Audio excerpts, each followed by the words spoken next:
Hello, everyone, and welcome to Real Estate Right Now, where we talk about real estate matters that matter to you. My name is Jay Izzo, and we are live here from Linda Craft Team Studios in Raleigh, North Carolina, part of the Greater Research Triangle Park. Playing the waiting game. Is it really a strategy you want to play in real estate? That's kind of the question. We've talked about a lot of things, but we've got a lot of people out there still waiting. They think, I'm going to wait out the interest rates. We said that a year ago. How's that working out for you? I'm not going to buy that house because I think the housing prices are going to go down. I'll just wait. How's that working out for you?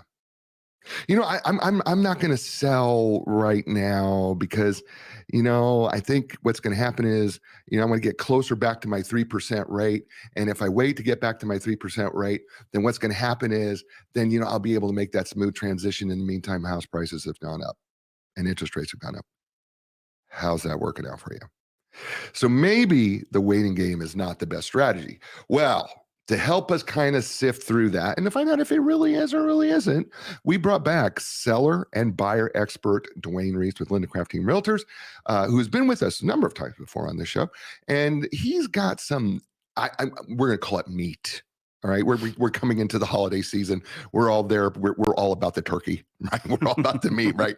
Well, he's not a turkey, and he's not drinking, but he's bringing some meat into is the waiting game the right strategy for us to play? So let's welcome back into the show, Dwayne Reese. Welcome back, Dwayne. Thank you, Jay. Good to be with you again. Great to see you and have you with us again. So intro the show, the waiting game, and I know that you have been experiencing that question repeatedly, right? Repeatedly, Jay. It's the two questions that I keep getting on at least a weekly basis, sometimes even a daily basis. Right. Really, the same question. It's just worded a little bit differently. Some people word it this way: Dwayne, how's the housing market overall? Okay, yeah, we heard that a lot. That's a big question. Right. I get that one at least weekly. Right. And Jay, I've been doing something for like several months now. I call it Wonky Webinar Wednesday. All right. So can anybody attend these webinars? You can, but that's just my strategy. So I am Okay. I'm a creature of habit. Okay, I've been accused of being a creature of habit. So Wonky webinar Wednesday. So okay. I try to put routine to my schedule. Okay. Real estate and just our profession is very unpredictable. Sure. As far as day in and day out, the market itself is unpredictable. What you're doing from any hour to next hour is very unpredictable. So I try to put routine to my day. And one of the routines I've put in place is what I call Wonky Webinar Wednesday. And the reason I call it that is that, I tend to be a really high energy guy. I like to go 100 miles an hour, but I also have this learning gene in me. I like to learn, I like to constantly be growing. And so I geek out on numbers. I kind of dive deep down into the market, try to figure things out, what's going on. So for several months now, I've been trying to find a webinar every Wednesday that I can sit in on. Whether it's mortgage rates, whether it's real estate, it might be motivational, it might be any number of things. But anyway, Wonky Webinar Wednesday. And so most of the answers, most of the things I'm going to share with you today, I'm not smart enough to come up with this on my own. I just follow the market. I work it week in and week out, but I do follow certain mortgage lenders, certain speakers on a routine basis. And that really is what informs my answer to that question, and just my own experience in the industry right now. How is the real estate market right now? I am an optimist by nature. I grew up playing Little League Baseball for the Optimist Club.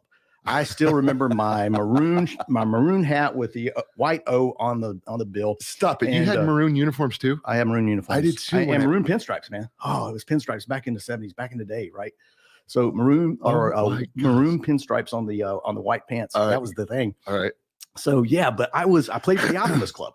And I was born an optimist, and that just kind of cemented it. I've been an optimist ever since. So I see, kind of the glass. My glass isn't always full, and it isn't half empty. I just know it's going to be refilled. Right. My glass is going to be refilled. So that's how I kind of approach, the market. And when I look at things, how is the real estate market? And the optimist in me wants to answer that one way, and the realist in me wants to answer it a different way. And the real answer to that is the real estate market right now is challenging. It has some obstacles in it, and you'd have to be a fool to not say, to say otherwise. But challenges and obstacles are just that. And within the obstacles, there's always an opportunity. You know, Jay, I watched Right, I watched the New York City Marathon this past Sunday. The New York City Marathon. You're a runner. Have you ever run that? I have ran the New York City Marathon once, and the reason I bring the New York City Marathon up is this: the dream of running the New York City Marathon when I was a high school cross country runner. It was there. I always pictured running through Central Park. The dream of running the New York City Marathon. Right. The reality of running the New York City Marathon does not come anywhere close to matching up to the dream. All right. So I will tell you this: there are challenges, like there are challenges in the real estate market. There are challenges in the New York City Marathon. Nobody told me that 5 miles of it were run on steel and concrete bridges. Well, guess what steel and concrete does to the human body? It's not a friend. Right. So anyway, the dream of running the New York City Marathon was far different than the reality of that. The reality of it was when I hit Central Park, I just wanted to hit the finish line. I was miserable. Right. And the reason I bring that up as an analogy is the real estate market is like that right now. There are some challenges. There are some steel and concrete. There's some obstacles to homeownership right now that we have not historically seen in at least the last 10 years, maybe going back even further than that. Interest rates, definite obstacle, but also an opportunity. You just got to look for the opportunity. Lack of housing inventory, definitely an obstacle, but still opportunity. And we can kind of talk through that as we go. Yeah. So my answer to the question, and it has been for really several months now, how is the housing market? It's challenging, but it's not impossible. Okay. We just got to look for the opportunities. Okay. So, you know, as a psychological professional, I always am interested in discomfort, because it's really in the uncomfortable moments that we do our most growth. Always. I mean, you can't, if you're comfortable, we don't grow. We can't grow without discomfort. And you don't look for solutions. No, because we get pretty complacent when we're comfortable. Right. But where we get the most growth is when we're in the most uncomfortable situation. And clearly the housing market right now is uncomfortable. For a lot of people. I mean, it's uncomfortable. Right. And I would even say it's uncomfortable for real estate agents, because I would say that, you know, making these decisions are just not easy. Right. So there's a discomfort in there. So let's take where you're going here with this, the discomfort, the challenges and opportunities. So let's take a look at that, because I think people are going to say to you when you say, well, there's opportunities in a higher interest rate. Yeah. And there absolutely are. And so I think for most folks, they go, how is there an opportunity in that? There is. And let's look for the opportunity. Let me give you the second question I keep getting asked. Okay. It's very similar, worded differently. Is it a good time to buy or sell a house right now? Right. And Jay, the one thing that I can say with really great confidence is that the worst financial decision that you could make right now is to wait. So let's unpack that as a buyer and a seller. If you're a buyer, why would it be the worst time in the world to wait right now? Here's why. Interest rates, yes, are at 7.5%. And there has been a lot of movement the last week to 10 days in interest rates. Interest rates are very unpredictable. Right. It is hard to say whether they're going up or down. They're in a range right now. And if you look back historically, we're not outside of a historical range. What a lot of people don't realize is that we were at historically abnormal lower rates during the years of the pandemic. So we got conditioned, and everybody got really excited, about those rates and thinking that, that dance party is going to continue forever. Well, you could attend Wonky Webinar Wednesday, and you could attend 4 of those or 5 of those, and you're going to get different takes on where interest rates are going. Most people's guess right now is that we've probably peaked on interest rates, that we could stay really level and flat for a while. We could start to see them decline into 2024 and 2025, but that's a crystal ball. Everybody's trying to guess on where they're going. So why guess about the interest rate on a house purchase? The second factor is housing inventory. And we do have housing inventory out there right now. It is not at historically low levels. We hit historically low in our market early 2022. We got 4 times the inventory on the market right now, and even that is still low based on the number of buyers that we have chasing. But here's what I keep hearing people say: I want to wait. I want to wait. Wait for what? Wait for lower rates. Well, rates may or may not go down to 5%, and they could go up. By the way, and they could go up. But here's the one thing I can say with confidence is that the house value is absolutely going to climb. Right. Is it going to climb 2%, 4%? Right. It's anybody's guess, but I can be much more confident that the house value is going to appreciate than I can in predicting the interest rates. So the new phrase I've been coming up with, we've used that phrase in the past, date the rate. No, it's different. Rent the rate and buy the house. Rent the rate and buy the house. Because here's let me use one number, $500,000. A $500,000 house right now. If it appreciates 2% between now and next spring, that's 510, 515. If the price appreciation is 4%, we're talking 520, 525. If interest rates, if you go ahead and lock in that interest rate, even at 7%, and they decline to 5%, you're going to be refinancing that rate. Could be in 12 months, could be in 24 months. If you continue to pay rent, the interest rate on your rent is 100%. You write that check for $2,000 to pay your rent, that rent's not coming back. Right. So, rent the rate, buy the house. That's what I've been sharing with people. Well, it's interesting that you say this, because I was, as I was preparing for the show, I went out onto the interweb, right? The interwebs, right? And I looked for calculators based on comparing rent and current rates and messing around with how much money you've saved and how much money you could save per month, right? And I just did a simple thing. I think I did like a $250,000 house and I'm saving $500 and I need $15,000 right now, right, to get in. Right. But then it calculated out the future. And based on like how housing is doing, like in terms of how much it's costing, it was going to take me 11.73 years to actually buy my next house. I mean, it's what it calculated came back to me, right? Because I waited and I was like going, oh my gosh, people keep thinking that they can save the money to put the down payment and that somehow if they save the money over time, the interest rates will come down. But if they, let's say they don't, let's just say that they are what they are. Let's say they don't move. Let's say just stay right here, because that is the safest assumption. Sure. The safest assumption is to say, okay, we're right here because I'm living in the present. Sure. Because I don't know, as you said, You don't know. don't. The possibility of having to wait 11.73 years. Nobody waits 11 years for anything in our society, Jay. Dude, I've never done anything. You and I play fantasy football, and we don't wait 3 minutes. No, we don't. I mean, that's the thing. Is I think that what happens is that people are going, well, I'm going to wait this out, but they're not really thinking how long potentially they could be waiting this out. Correct. And let me, we talked about meat. We got Thanksgiving coming up, so let me give you some meat. Okay. Wonky Webinar Wednesday. These are some stats I came across in the last couple of weeks. Different things I've been attending. 88% of people in this country have at least 30% equity in their current property. 88% have at least 30% equity. Correct. Let me give you that breakdown. It's like, I could go back and look at my notes here, but it is like 30% of people have at least 30% equity. There is go up to 50% of people that have at least 50% equity. So you start doing that math, and then here's the starting statistic. This was the one that caught me really off guard. 38% of the people in this country own their houses outright, free and clear. They don't owe a mortgage. 38%. 38%. So I want you to think about something.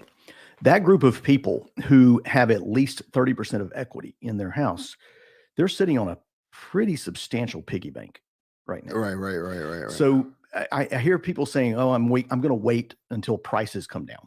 Guess what, Jay? Prices aren't coming down because nobody has to sell. Nobody's under pressure. But the people that own their house outright, free and clear, they have got so much opportunity with what they could do with that piggy bank right now. Because think about something I said earlier.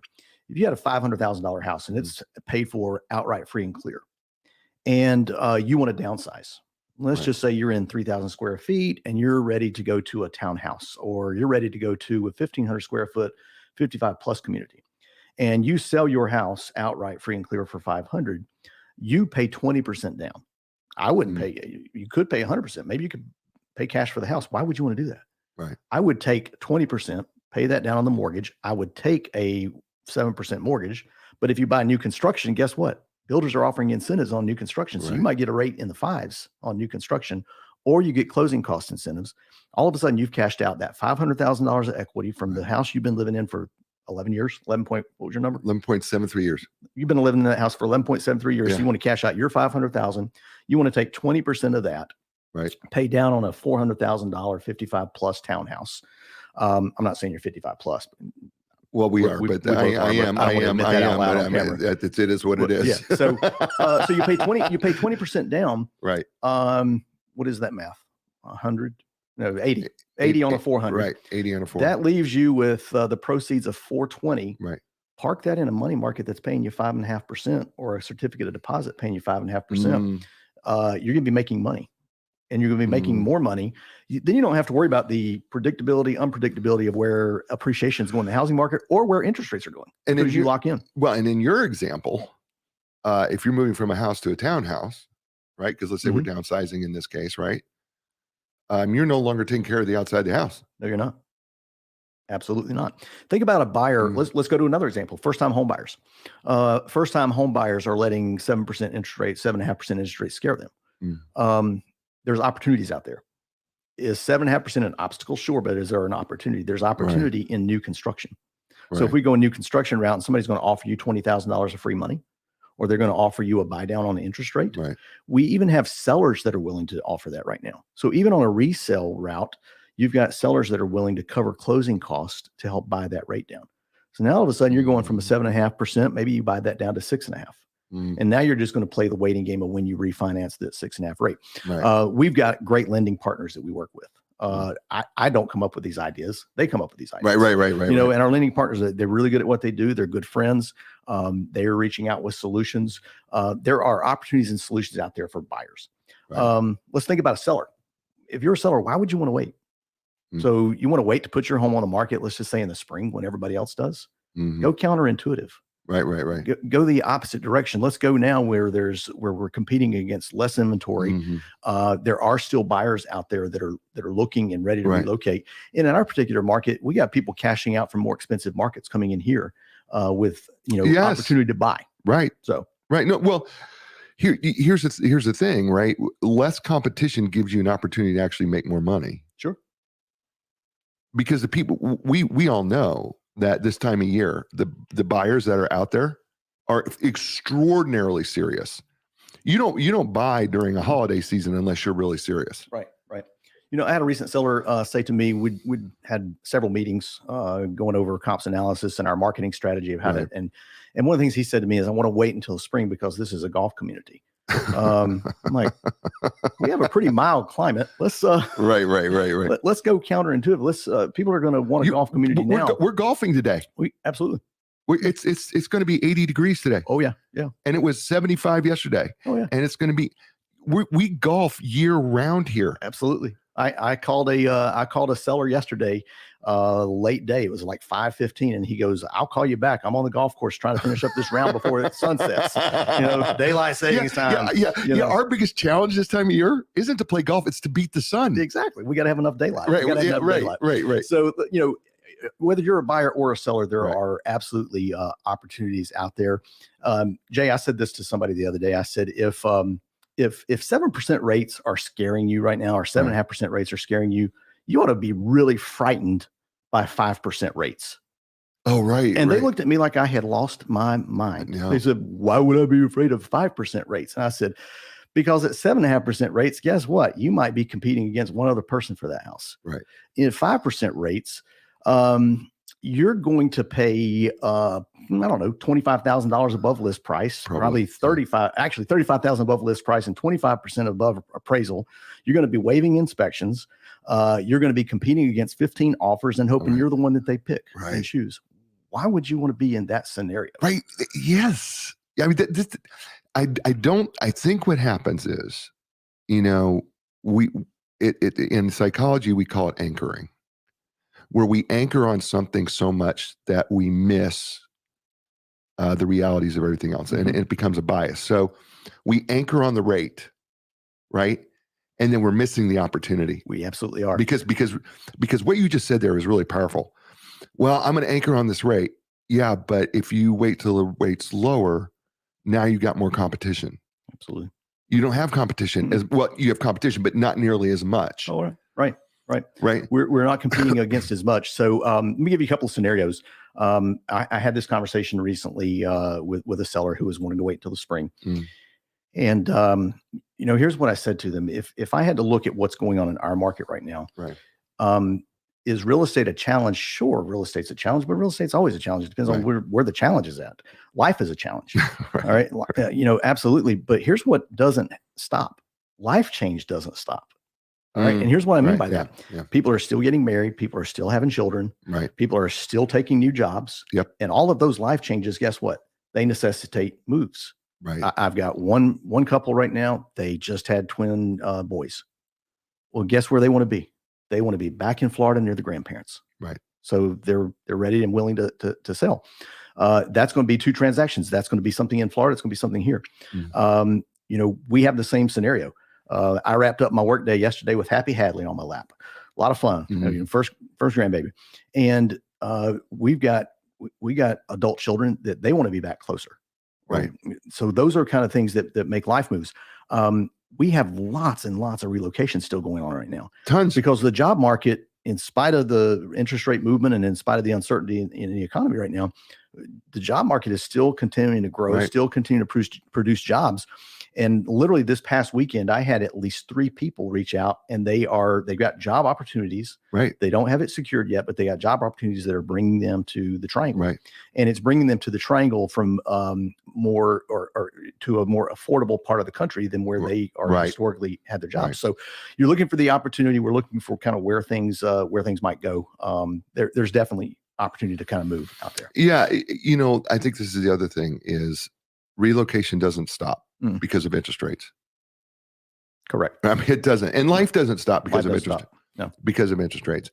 And life doesn't stop regardless of what the housing market does, which means that ultimately people need housing. And because we live in this Research Triangle Park area, which is huge and has a number of huge businesses in it, what happens is the job market is pretty good. And since we are pretty reasonably priced for most part of the company compared to most of the other parts of the country, we become a very popular destination. And with that comes what we're kind of dealing with is, we've got inventory, but we're still pretty low. Oh yeah, definitely. Right. And so now, you're going, I should wait, but it's not really worth it over the course of time, seller or buyer. No, in either scenario, because rates, you can try to predict where rates are going to go. Right. You can absolutely predict where housing prices are going to go. I don't kind of circle back to that point I was making on the amount of equity. We have only had one period of time in the history of this country where, outside of the Great Depression, where we saw housing prices depreciate. Mm-hmm. And it was in that period of time, right after 08, 09. Yeah, the Great Recession. The Great Recession. That was the only time we've ever had depreciation. So if you look back historically, and then you look at the amount of equity that everybody in this country is sitting on right now, and the rates that they have that locked in at, we're at one of the healthiest points in time as far as house value and people's stability in their housing situation than we've ever been at any point in this country. Are there challenges to enter into that market? Sure. But there's always challenges. I had the same thing when I bought my first house. I'm sure you did as well. Sure. But it is still an opportunity to kind of move forward. Move forward. What haven't we covered? What we haven't covered is where time is up. So how do we get a hold of you? Oh, well, wait. Do we have time for a joke? Sure. Yeah, let's do one. All right. So we're talking about waiting, right? Right. Okay. So you sure we have time? Yeah, we got time. Okay. All right. So this guy, he got the courage up to ask this girl for a date to go out to a dance with him. Okay. And she agreed. She said yes.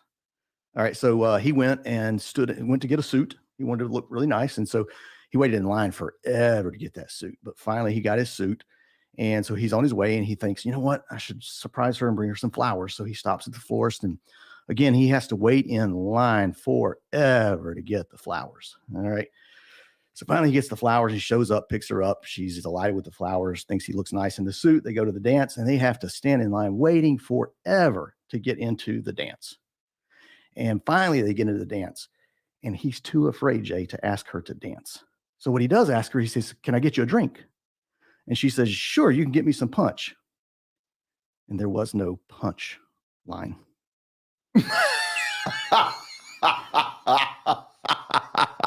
Oh, you dad There's no joked. punchline. You dad joked no me. punchline. You dad joked me. There's no punchline. You gotta not let the current market That's good. keep you afraid from getting on the dance floor. That's it's time to buy a house. That's It's awesome. time to sell a house. That's awesome. All right. They can get hold of me, Dwayne R. at Linda Craft. You know, Dwayne R. at lindacraft.com, 919-623-3731. Oh, that is an awful way to finish the show. Folks, I liked it. Folks, you had a lot of opportunities. You chose us today with finishing up with that joke, which is actually awesome. I got to give you credit for that because I didn't think of it. I think that's what's making me more upset. Hey, listen, thank you again for watching. And listen, wherever you are, give us a thumbs up on YouTube. Write us a positive review. We appreciate all of you so much. As we say to you all over the world, you know what that is. And that is ciao, everybody.